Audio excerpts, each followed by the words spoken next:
राज्य के खेल मंत्री श्रीनिवास गौड़ ने कहा कि विश्व में पहली बार हैदराबाद में प्रो टाइकोंडो प्रतिस्पर्धाओं का आयोजन करना यह बहुत ही प्रसन्नता की बात है। आज उन्होंने इससे संबंधित पत्र का हरिता प्लाजा होटल में लोकार्पण किया। मंत्री ने कहा, pro taekwondo corporation JR international taekwondo academy के तत्वावधान में इस माह की 28 तथा 29 तारीख को KVRR इंडोर स्टेडियम में इस प्रतिस्पर्धाओं का आयोजन करना यह बड़े गर्व की बात है। इसी संदर्भ में प्रो टाइकोंडो के संस्थापक D गणेश ने बताया कि इन प्रतिस्पर्धा में भारत देश में 8 टीमें भाग ले रही है। इस प्रतियोगिता में जीत हासिल करने वाले टीम को 5 लाख रुपए का नगद पुरस्कार प्रदान किया जाएगा।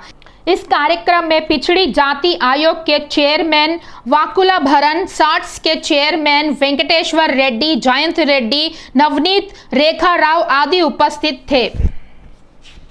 పెద్ద గ్రామం ఉందండి సార్, మాకు స్టేడియం కావాలండి, గ్రౌండ్ కావాలండి.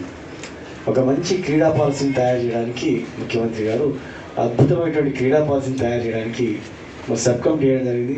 క్రీడా పాలసీ స్పోర్ట్స్ గురించి వచ్చి ఇంటర్నేషనల్ ఏ గేమ్ అయినా కూడా మనకు వస్తుంది అంటే అక్కడ వసతులు, భోజనము, టీచింగ్, గ్రౌండ్స్ అన్నీ భవిష్యత్తులో ఇంకా క్రీడా పాఠశాలలు పెంచాలంటే ఆలోచన ముఖ్యమంత్రి గారికి ఉంది. వారు లాంచ్ చేస్తున్న సందర్భంగా టైక్వాండో గణేష్ గారు, మేడం గారు, చేసిన పత్రికా విలేకరులు, కరెక్ట్ లక్ష్మి గారు, రేఖారావు గారు, ఇతర మా గంటస్వామి గారు, చాలామంది మిత్రులు వచ్చారు. అందరూ శుభాకాంక్షలు తెలియజేసుకుంటూ ఈ pro taekwondo first time in the country, first time in the world అంటూ ఉన్నారు. మరి జయంత్ రెడ్డి గారి గురించి చిన్నప్పటికే వింటూ ఉన్నాము. మరి చూడాలి జయంత్ రెడ్డి గారు ఈ ప్రో టైక్వాండో ఎట్లా తీసుకెళ్తారు ప్రపంచంలో, America, France, Japan, Russia, London, మరి ఈవెంట్ ఎట్లా ముందుకు తీసుకెళ్తారో చూడాలి। सिकंदराबाद हरिहरा कला भवन में उत्तरी क्षेत्र पुलिस के तत्वावधान में आयोजित किए गए निशुल्क पुलिस कोचिंग सेंटर का राज्य के मंत्री तलसानी श्रीनिवास यादव ने उत्तरी क्षेत्र के DCP चंदना दीप्ति के साथ मिलकर उद्घाटन किया। इस अवसर पर उन्होंने कहा कि इस निशुल्क शिक्षण कक्षाओं का उपयोग कर प्रतिभागी रोजगारों में अपनी योग्यता का डंका बजाना चाहिए। इस निशुल्क प्रशिक्षण शिविर में भारी संख्या में प्रशिक्षणार्थी एवं रोजगारों का इंतजार कर रहे उम्मीदवार भारी संख्या में उपस्थित हुए।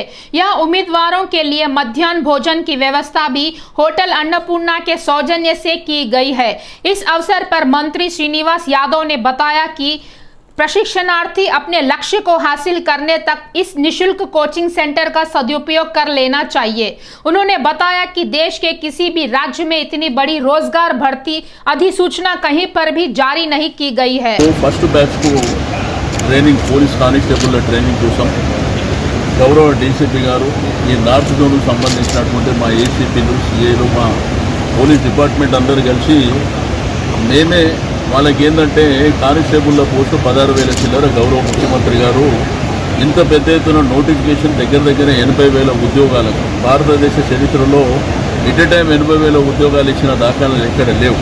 महबूब नगर की आम सभा में TRS के शासन को लेकर भारतीय जनता पार्टी के राष्ट्रीय अध्यक्ष JP नड्डा द्वारा की गई आलोचनाओं का मंत्री KTR ने पलटवार करते हुए अपना उत्तर दिया।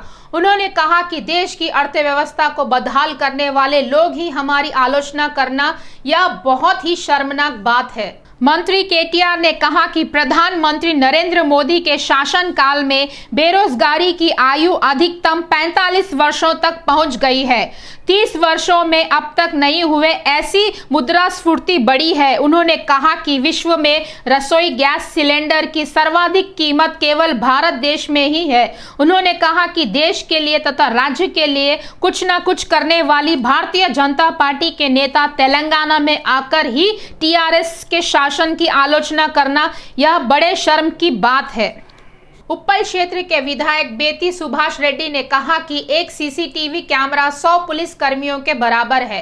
हबशीगुड़ा डिवीजन मथुरा नगर में पार्षद काकीरेनी चेतन हरीश के साथ मिलकर विधायक ने CCTV कैमरों का उद्घाटन किया।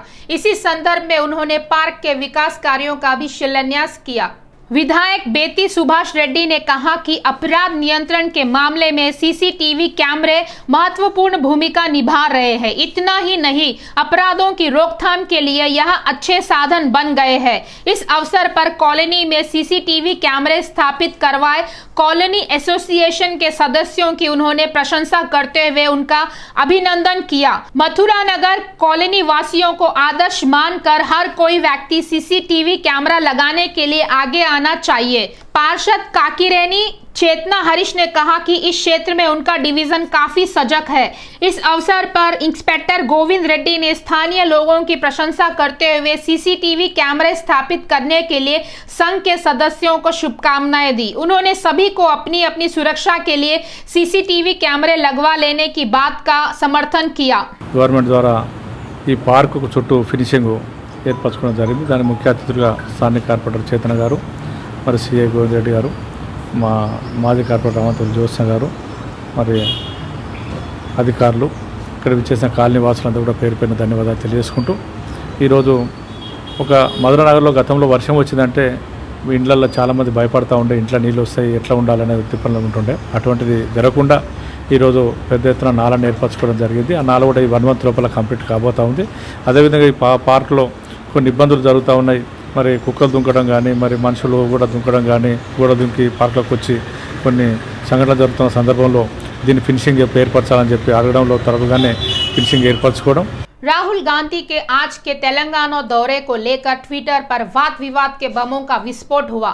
एमएलसी कल्वकुंटा कविता एवं तेलंगाना प्रदेश कांग्रेस कमेटी अध्यक्ष रेवंत रेड्डी आपस में एक दूसरे पर काउंटर दे लिए। राहुल गांधी के दौरे को लेकर इन दोनों के बीच ट्विटर पर डायलॉग बाजी का युद्ध चल रहा है। राहुल गांधी के दौरे पर एमएलसी कविता ने ट्विटर मंच से सवालों की झड़ी लगा दी, जिसका रेवंत रेड्डी ने सटीक काउंटर दिया। इस ट्विटर बाजी डायलॉग युद्ध में एमएलसी कविता ने सवाल करते हुए कहा कि तेलंगाना राज्य की समस्याओं पर राहुल गांधी ने कितने बार संसद में अपनी आवाज उठाई है या अपने प्रस्ताव पेश किए हैं, बताए। उन्होंने कहा कि तेलंगाना राज्य के अधिकारों के लिए टीआरएस पार्टी लड़ रही है। उन्होंने यह भी बताया कि देश भर में धान की खरीदी के लिए एक ही नीति रखने की मांग करते हुए एक ही नीति अपनाने के लिए टीआरएस पार्टी संघर्ष कर रही है। केंद्र में भारतीय जनता पार्टी सरकार तेलंगाना को शिक्षण संस्थाएं दिए बिना राज्य को खाली हाथ दिखा रही है। उस समय राहुल गांधी कहां थे, यह भी बताया, कहते हुए सवाल पर सवाल फेंके। यहाँ ऐसा हो तो एमएलसी कविता ने ट्विटर सवालों पर तेलंगाना प्रदेश कांग्रेस अध्यक्ष रेवंत रेड्डी ने बहुत ही तीखे शब्दों में उनके उत्तर दिए। रेवंत रेड्डी ने कविता से सवाल किया कि जब आपके पिता राज्य में धान बोया तो फांसी ही होगी कहकर किसानों को डरा आए थे, उस समय आप कहां थे? उस समय आपके पिता फार्म हाउस में 150 एकड़ भूमि पर धान की फसल बोया था, उस समय भी आप कहां थे? यह कहते हुए रेवंत रेड्डी ने मिर्ची भरा जवाब दिया। एर्रागड्डा चेस्ट अस्पताल में स्थापित नए सिटी स्कैन मशीन का राज्य के चिकित्सा एवं स्वास्थ्य मंत्री हरीश राव ने उद्घाटन किया। इस अवसर पर जुबली हिल्स के विधायक मागंटी गोपीनाथ भी उपस्थित थे। इस अवसर पर विधायक मागंटी गोपीनाथ ने कहा कि एर्रागड्डा चेस्ट अस्पताल का बहुत बड़ा इतिहास है। इस अस्पताल ने कोरोना काल में लोगों की यादगार सेवाएं की है। यह एक ऐतिहासिक अस्पताल बन गया है। उन्होंने कहा कि इसी प्रांगण में और एक सुपर स्पेशलिटी अस्पताल स्थापित करने के लिए मुख्यमंत्री केसीआर ने अपनी स्वीकृति प्रदान की है। उन्होंने बताया कि शीघ्र ही वे एक मेडिकल कैंप का आयोजन कर यहां आने वाले रोगियों को निःशुल्क उपचार सुविधाएं उपलब्ध कराने के कदम उठाएंगे। उन्होंने बताया कि इस माह की 12 तारीख को रोगियों के साथ आने वाले सहायकों को 5 रुपए में भरपेट मध्याह्न भोजन प्राप्त हो, इसकी व्यवस्था आरंभ की जा रही है। फस्ट टाइम टीआरएस ప్రభుత్వంలో మరి ముఖ్యమంత్రి గారి ఆదేశాలతో వాళ్ళ హరీష్ రావు గారు వచ్చి ఇక్కడ ఇనాగ్రేషన్ చేయడం జరిగింది। ప్రతిదీ కూడా ఈ చెస్ట్ హాస్పిటల్ ఒక చాలా ఘన చరిత్ర ఉంది, ఎన్నో ఏళ్ల చరిత్ర ఉంది। మరి మన కోవిడ్ వచ్చినప్పుడు కూడా దాదాపు 8,000 మంది పేషెంట్స్ని ఇక్కడ కాపాడటం జరిగింది, కోవిడ్లో సేవలు చేశారు। ఆ ఘనత అంతా ఇక్కడ ఈ చెస్ట్ హాస్పిటల్ మహబూబ్ ఖాన్ గారు కానీ, మరి అదేవిధంగా నరేందర్ గారు కానీ, అదే ప్రమోద్ కుమార్ గారు కానీ, శ్రీనివాస్ గారు కానీ, సునీత గారు కానీ, వీళ్ళందరూ కూడా ఇక్కడ కోవిడ్కి ఎన్నో సేవలు చేసి మరి ఈ పేషెంట్లను కాపాడటం జరిగింది. మరి ఎప్పటికీ ఈ చరిత్రలో ఉండిపోతుంది. ఏంటంటే గతంలో ప్రభుత్వాలు ఎప్పుడు కూడా చెస్ట్ హాస్పిటల్కి వచ్చి ఏదో नाम वास्ते विजिट చేసి వెళ్ళిపోయేవాళ్ళు. भारतीय जनता पार्टी के नेताओं ने मांग की कि तेलंगाना राज्य में हो रही मान सम्मान की हत्याओं पर फास्ट ट्रैक कोर्ट द्वारा तत्काल मामलों का निपटारा कर आरोपियों को सख्त से सख्त सजा दिलाई जाए। भारतीय जनता पार्टी के नेताओं ने कहा कि राज्य सरकार की लापरवाही के कारण ही नागराजू हत्या का शिकार हुआ है। उन्होंने पीड़ित परिवार के प्रति अपनी संवेदना व्यक्त की। आज यहां भारतीय जनता पार्टी सरूनगर कार्यालय में आयोजित बैठक में वीरेंद्र गौड़, मुक्का नरसिम्हा रेड्डी, सामा राम रेड्डी, स्थानीय पार्षद श्री वानी ने यह मांग की कि उन्होंने यह भी मांग की कि नागराजू की हत्या में अनाथ निस्सहाय हुई अश्विन को सरकार नौकरी के साथ साथ 25 लाख रुपए का मुआवजा तथा उसे रहने के लिए एक बेडरूम आवास की व्यवस्था सरकार करे। TRS Congress so called secular party अंदरू ఈక్వాలిటీ సెక్యులరిజం డెమోక్రసీ మీద మాట్లాడి మనుషులని కేవలం మతాల పేరు మీద విభజించి జాతి పేరు మీద విభజించి ఓటు తీసుకుంటారని ప్రతి ఒక్కరికి తెలుసు. కానీ అందరు సెక్యులర్ వాదులకు నేను ఒకటే చెప్తున్నా, ప్రేమకి ప్రాణానికి తప్పుకి ఒప్పుకి అసలుకి కులమత భేదాలు ఉండవు. అందరూ ఒకటే, చనిపోయిన ప్రాణం ఒకటే, అది ముస్లిం అయినా హిందూ అయినా. हैदराबाद नगर पुलिस आयुक्त सीवी आनंद ने हैदराबाद आरटीसी कला भवन में निशुल्क पुलिस नियुक्त प्रशिक्षण कक्षाओं का शुभारंभ किया। उन्होंने कहा कि समय का पालन करते हुए पढ़ाई की जाए तो निश्चित रूप से नौकरी हासिल की जा सकती है।